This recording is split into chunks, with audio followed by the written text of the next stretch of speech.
हिंदू पंचांग के अनुसार सावन मास की पूर्णिमा तिथि को रक्षाबंधन का त्योहार मनाया जाता है। परंपरा के अनुसार बहनें इस दिन भाई की कलाई पर रक्षा सूत्र बांधकर उनकी लंबी आयु की कामना करती हैं। वहीं बदले में भाई बहनों को उपहार व रक्षा का वचन देते हैं। यह परंपरा वैदिक काल से अनवरत चली आ रही है। हमारे धर्म ग्रंथों एवं पुराणों में भी इसका उल्लेख मिलता है। आज की वीडियो में हम चर्चा करेंगे रक्षाबंधन के पौराणिक और ऐतिहासिक महत्व के विषय में। वीडियो पसंद आए तो लाइक करें और कमेंट में लिखें जय श्री कृष्णा। साथियों, भविष्य पुराण की कथा के अनुसार एक बार देवासुर संग्राम हुआ। असुर देवताओं पर भारी पड़ने लगे। इंद्र घबराकर बृहस्पति के पास चले गए और उनसे उपाय मांगने लगे। तब देवी इंद्राणी वहां पर उपस्थित सब सुन रही थी। तब देवी इंद्राणी ने युद्ध में जाने से पहले रक्षा सूत्र मंत्र के साथ पुरोहितों द्वारा स्वस्तिवाचक करके बंधवा दिया और इस रक्षा सूत्र के धागे के प्रभाव से इंद्र युद्ध में विजयी हुए। तभी से रक्षा सूत्र बंधवाने का महत्व बढ़ने लगा। एक दूसरी कथा महाभारत महाकाव्य में भी मिलती है, जो श्री कृष्ण और द्रौपदी के बीच की है।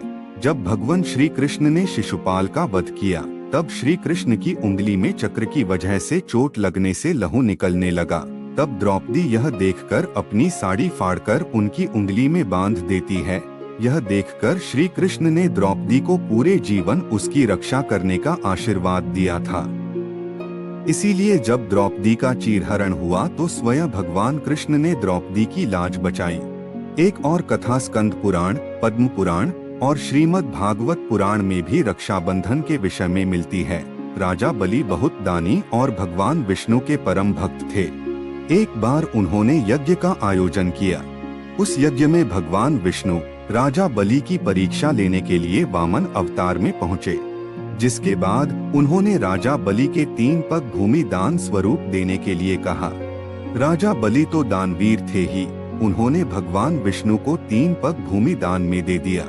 उसके बाद भगवान विष्णु ने 2 पग में ही पूरी पृथ्वी और आकाश नाप लिया। भगवान विष्णु की इस चाल को राजा बलि समझ गए और उनके तीसरे पग को अपने सिर पर रखवा लिया। राजा बलि ने भगवान से प्रार्थना की कि हे प्रभु, अब तो मेरा सब कुछ चला ही गया है, मेरी विनती स्वीकार करें और मेरे साथ पाताल लोक चलें। भगवान विष्णु ने भक्त की विनती स्वीकार करते हुए पाताल लोक चले गए। दूसरी ओर मां लक्ष्मी परेशान होने लगी, जिसके बाद उन्होंने एक गरीब महिला का रूप बनाकर राजा बलि के पास पहुंची और राजा बलि को राखी बांधी। जिसके बाद राजा बलि ने मां लक्ष्मी से कहा कि मेरे पास तो आपको देने के लिए कुछ भी नहीं है। जिस पर मां लक्ष्मी ने कहा कि आपके पास तो साक्षात भगवान विष्णु हैं, मुझे वही चाहिए। इस पर राजा बलि ने भगवान विष्णु को मां लक्ष्मी के साथ जाने दिया।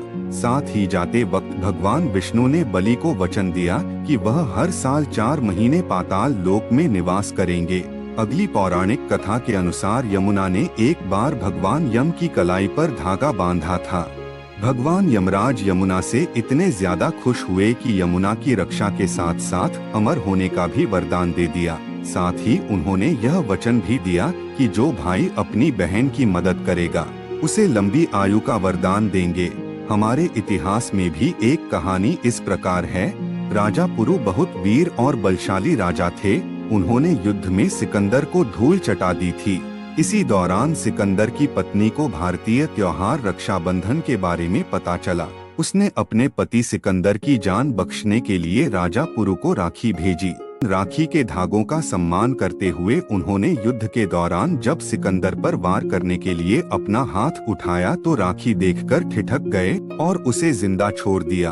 तो साथियों, ये था हमारे भारतीय त्योहार रक्षाबंधन का गौरवशाली इतिहास। आपके संक्षिप्त विचारों का हम कमेंट बॉक्स में स्वागत करते हैं। इसी तरह के और ज्ञानवर्धक वीडियो देखने के लिए हमारे चैनल सत्य सनातन संगम को कृपया सब्सक्राइब करें।